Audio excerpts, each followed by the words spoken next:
Olá a todos, professor Danilo com vocês. Agora nós, na aula 2, vamos falar um pouquinho sobre a parte de métodos de desenvolvimento de algoritmos. Então, durante o processo de criação de algoritmos, a gente pode trabalhar com várias formas para fazer esse desenvolvimento. Nós temos várias representações que podem ser utilizadas, tá? E, na verdade, o algoritmo ele pode se comportar de várias formas diferentes, dependendo da entrada que nós atribuímos a esse algoritmo, tá? E só que nós sempre temos que focar que o objetivo é ele nos devolver uma saída correta. Então, um algoritmo que é considerado correto é um algoritmo que resolve um determinado problema computacional. E a validação desse algoritmo, ele permite então que a gente forneça resultados ou valores aí de entradas e compare esses valores de entradas com as saídas que ele vai estar proporcionando. E aí a gente verifica se as entradas que foram colocadas geram as respostas ou as saídas que eram desejados, tá? Então esse é o objetivo de um algoritmo, tá? E é considerado correto quando isso ocorre. Também a gente pode validar um algoritmo depois de ele pronto. De que forma que a gente faz isso?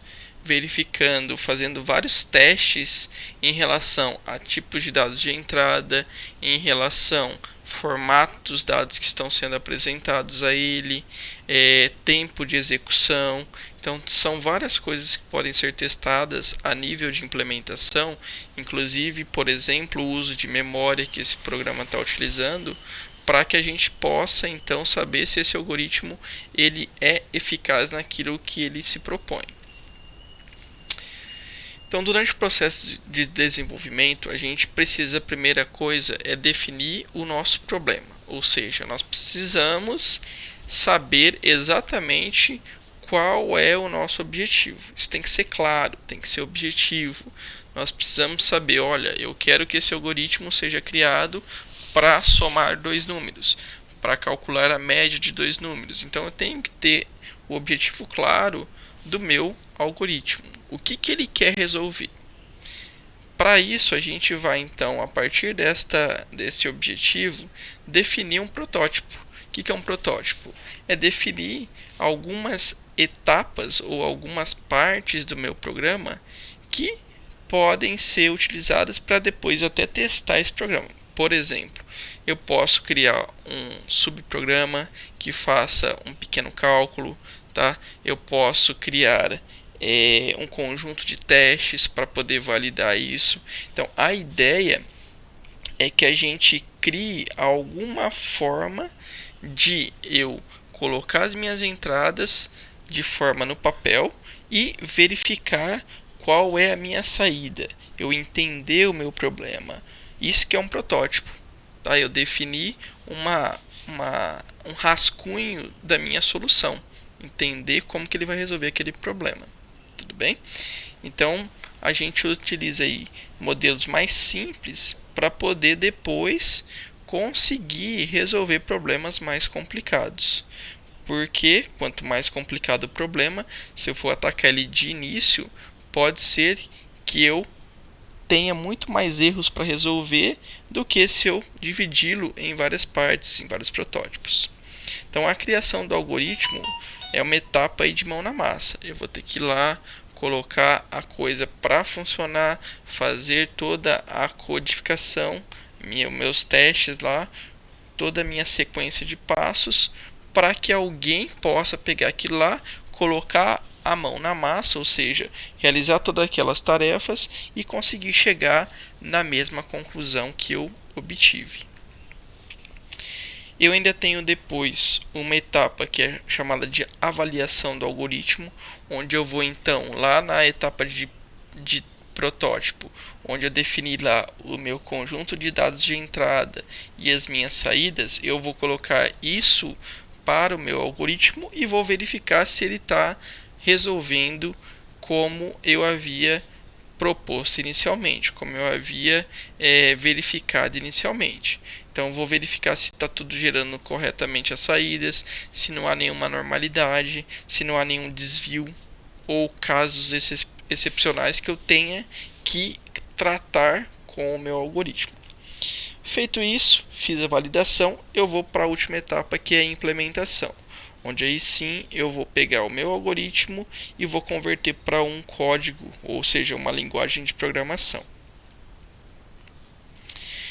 Então, durante o processo de desenvolvimento, a gente tem várias metodologias para tentar conduzir o processo de desenvolvimento.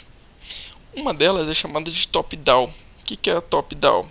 Top-down é um modelo de desenvolvimento onde a gente começa pela descrição geral, ou seja, qual é o objetivo geral do meu problema? Tá? Qual que é a ideia geral dele? É somar dois números. Ok, essa é a descrição geral do meu problema. Aí eu vou depois, aos poucos, entrando nos detalhes. Ok, se eu vou somar dois números, como que eu somo dois números? Fazendo lá o primeiro número, a operação de mais o segundo número. Ok, onde que eu vou fazer a entrada desses dois números? Vou fazer a entrada pelo comando input, ou escreva e leia, né? E o segundo pelo escreva e leia. Então, eu vou dividindo o meu problema de forma mais alta, tá? De forma geral, e vou especificando ele a cada etapa.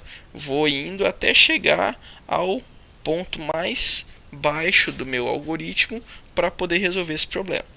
Então, essa metodologia também é chamada de refinamentos sucessivos, porque cada etapa que eu vou realizando, eu vou cada vez mais colocando detalhes, vou deixando ele mais afinado, tá? Mais ajustado àquilo que eu preciso. Ou também construção hierárquica. Por exemplo, efetuar a divisão de dois números. Então, primeira etapa, uma descrição geral. Então, é um algoritmo que vai ter que fazer uma divisão. Então, para isso, essa é a etapa mais geral. Então, eu vou ter que fornecer um denominador, ter que fornecer um divisor, e a divisão então vai ser dada pelo denominador barra o divisor. Ok. Segunda etapa, controle de erro. Então, o que quer dizer isso daí? É um refinamento já da primeira etapa. Por quê? Eu posso fazer divisão para qualquer tipo de valor? Não, né? Se eu tiver divisão por zero, eu sei que isso me causa um erro.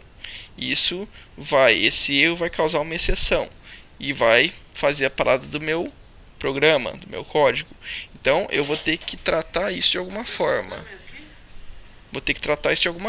Como que eu vou tratar? Então, eu vou fazer uma exceção caso o meu usuário forneça um denominador zero, com valor igual a zero. Então, se o denominador for diferente de zero, eu realizo a divisão. Se não, se ele colocar a entrada do divisor como zero, eu simplesmente mando a mensagem para ele dizendo que a divisão não existe. Então, essa é uma ideia aí mais básica do processo de desenvolvimento de um algoritmo, tá? É claro que existem várias outras metodologias, até inclusive as mais utilizadas hoje são metodologias chamadas de ágeis, tá?